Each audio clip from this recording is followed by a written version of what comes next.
Olá pessoal, sejam todos bem-vindos à nossa aula de Física. Eu sou o professor Dene e a aula de hoje é sobre a frente 4C, exatamente a aula 07, que tem como assunto processos de eletrização e lei de Coulomb. Vale ressaltar que esse assunto, processo de eletrização, se encontra dentro do assunto eletricidade. A eletricidade é dividida em dois campos fundamentais, É a eletrostática, que é o estudo das cargas no repouso, e a eletrodinâmica, que é o estudo das cargas em movimento. Nesse primeiro momento, nós iremos estudar a eletrostática, que é justamente o repouso das cargas,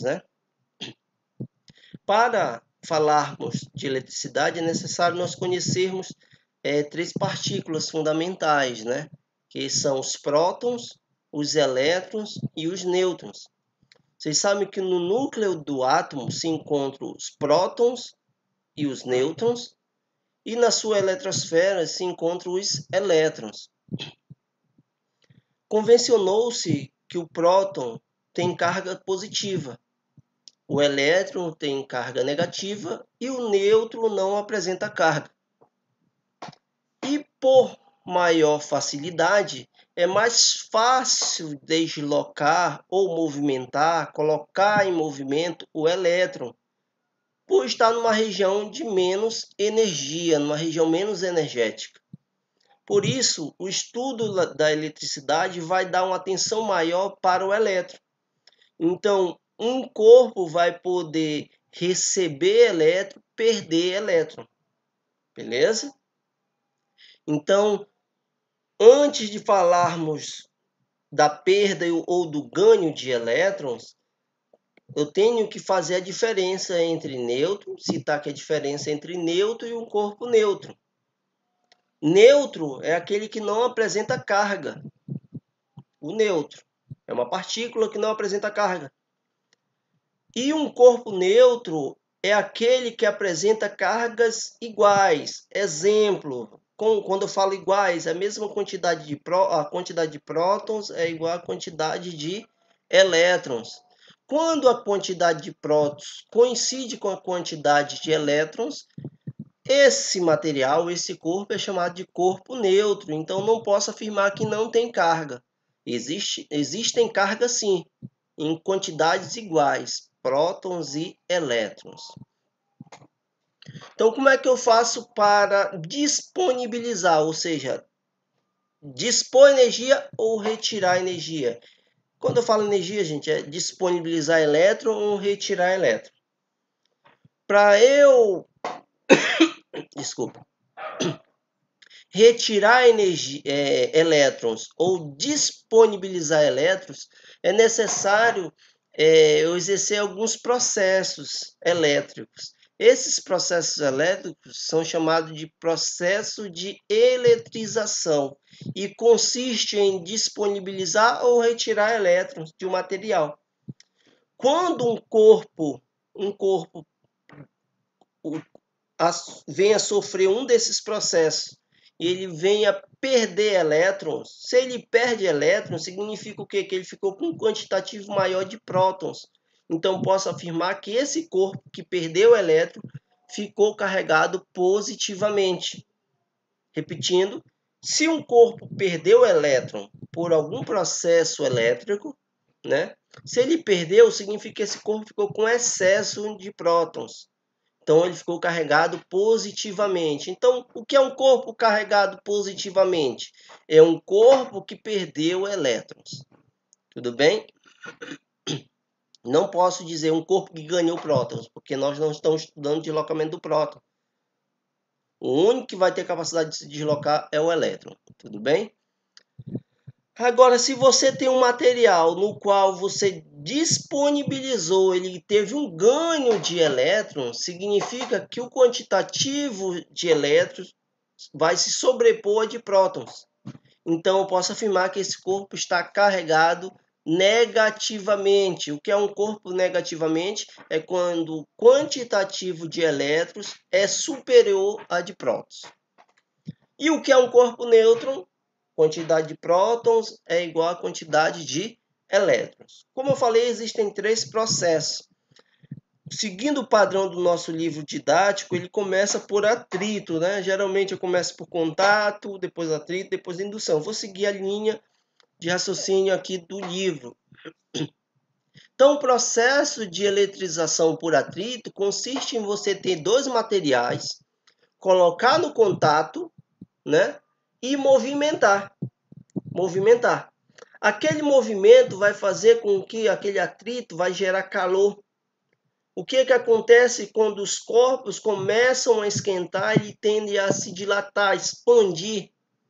Ou seja, aquela região, os elétrons que se encontram ali vão começar a se movimentar. O material que apresentar menor resistência vai perder parte desses elétrons. E aquele que apresentar maior resistência vai manter mais a quantidade de elétrons. Então, digamos que essa mão, a mão direita, tenha menor resistência, significa que ela vai perder elétron para a mão esquerda. Se ela vai perder elétron para a mão esquerda, significa que a mão esquerda vai ficar carregada negativamente. E a direita, que perdeu o elétron, vai ficar carregado positivamente. Então, o que acontece? Em todos os estudos aqui de eletrização, nós podemos considerar um dos corpos neutros. Beleza? Aqui no livro texto ele fala, ao atritarmos 2 corpos neutros, ele já parte do princípio que os 2 estão neutros, né? E de materiais diferentes, pode ocorrer que um deles retire elétrons do outro. Se isso ocorrer, no final ficaremos com 2 corpos carregados com carga de mesmo módulo, mas com sinais diferentes. Ou seja, se eu retirei elétrons de um, significa que ele vai ficar na falta de elétrons, vai ficar carregado positivamente. E o outro que recebeu o elétron vai ficar carregado negativamente. Ou seja, no processo de eletrização por atrito, lembra, atrito, totalmente diferente, ou seja, sinais diferentes, pode ter módulos iguais, tudo bem? Então, eles podem apresentar módulos iguais com sinais diferentes, tudo bem? Então, você deve lembrar disso. No processo de eletrização por atrito, módulo igual, os módulos iguais, sinais diferentes. Aí aqui ele cita exemplos, né, de eletrização por atrito, né, que dá uma dicasinha do processo, como é que ocorre. Na verdade, é quando você tem a capacidade de disponibilizar ou retirar elétrons. Aqui ele colocou 2 exemplos, né? Um copo e um pano. Observe aqui, ó, que o material aqui teve a capacidade de retirar elétron, teve mais, olha só, observe que o copo teve mais facilidade em perder elétrons. Então, acho que é a lã, né? Vidro, seda. A seda retirou boa parte dos elétrons do copo de vidro. Então, o copo, por ter perdido elétrons, ficou carregado positivamente. E a seda, ter ganho elétrons, ficou carregado negativamente. Beleza? Sinais diferentes podem apresentar módulos iguais. Vamos ao próximo. Aí ele dá 2 dicas. Quando atritamos ou pente nos cabelos são exemplos, tá? Próximo processo de energizar um corpo. Na verdade, nós estamos energizando um corpo. Energizar é eletrizar um corpo. Então, nós falamos do primeiro, que é o atrito.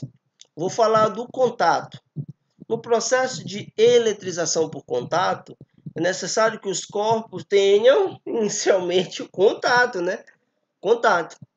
O que vai ocorrer? Nesse processo, os elétrons de um corpo vão ter uma tendência a se deslocar para o outro, né? E no final disso, ambos apresentarão o mesmo sinal de carga.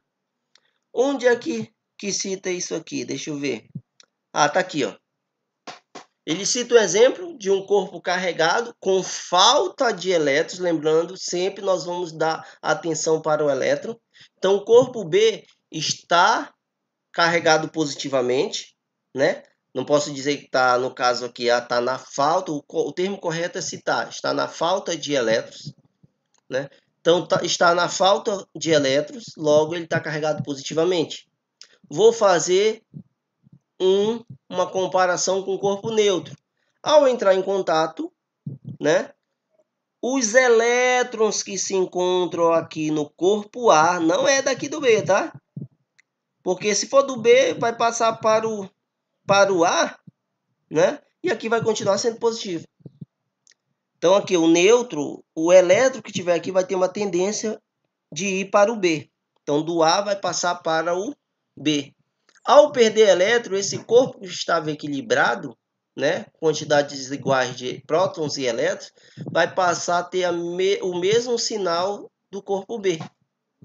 Não é isso? Então, após o contato, ambos terão o mesmo sinal de carga. Então, aqui ele finaliza. A carga inicial do corpo B se distribui durante o contato entre A e B.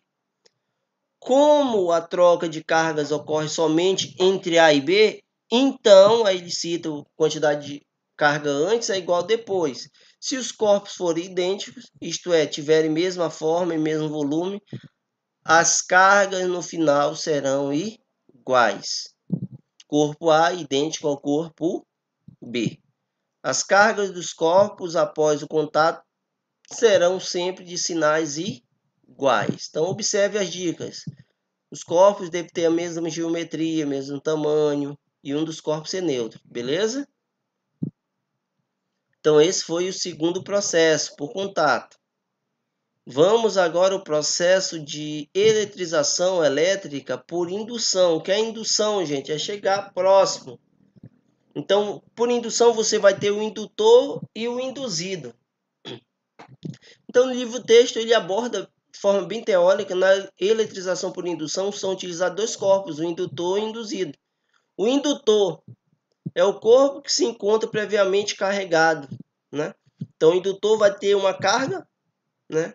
Seja ela positiva ou negativa, né? Com falta de elétrons ou com excesso de elétrons. Aí, ele cita mais, podendo ser um condutor ou um isolante.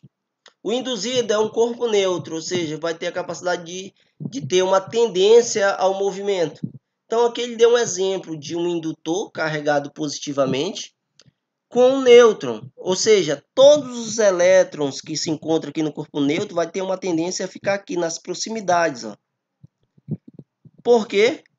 Porque ele vai sentir a presença do corpo carregado positivamente e os elétrons vão ter uma tendência a fugir do corpo induzido para o corpo indutor.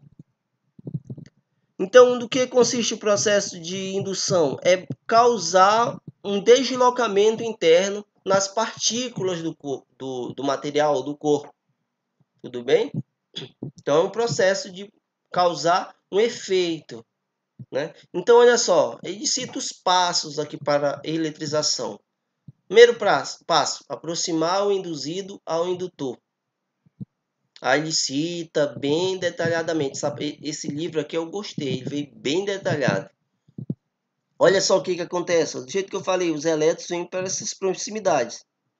Aí, segundo passo, ligar o induzido à terra. Agora, gente, vem a próxima dica. Se você simplesmente coloca nas proximidades, após esse processo, ambos terão as mesmas cargas. Esse que era positivo vai continuar positivo e esse que era neutro vai continuar neutro. Mas se você pegar esse neutro e ligar através de um fio à terra, a terra ela tem a capacidade de armazenar ou disponibilizar elétrons. Beleza? Então, neste caso, vamos para o 3 aqui, olha só. Ligação terra pode ser feita em qualquer ponto do induzido. Então, observe, olha só, está ligado à terra. Se esse aqui está com cargas positivas, os elétrons que estão aqui da terra vão ter uma tendência a se deslocar para cá, ó. Fazendo com que esse corpo aqui venha se tornar um corpo eletrizado negativamente, com excesso de elétrons. Se eu cortar o fio que está ligado à terra, literalmente esse corpo vai ficar carregado negativamente. Agora vamos aqui, desfazer a ligação terra. O indutor ainda está próximo do induzido. Olha só como é que fica aqui, ó. Do jeito que eu falei. Cortou, ficou com excesso de elétrons.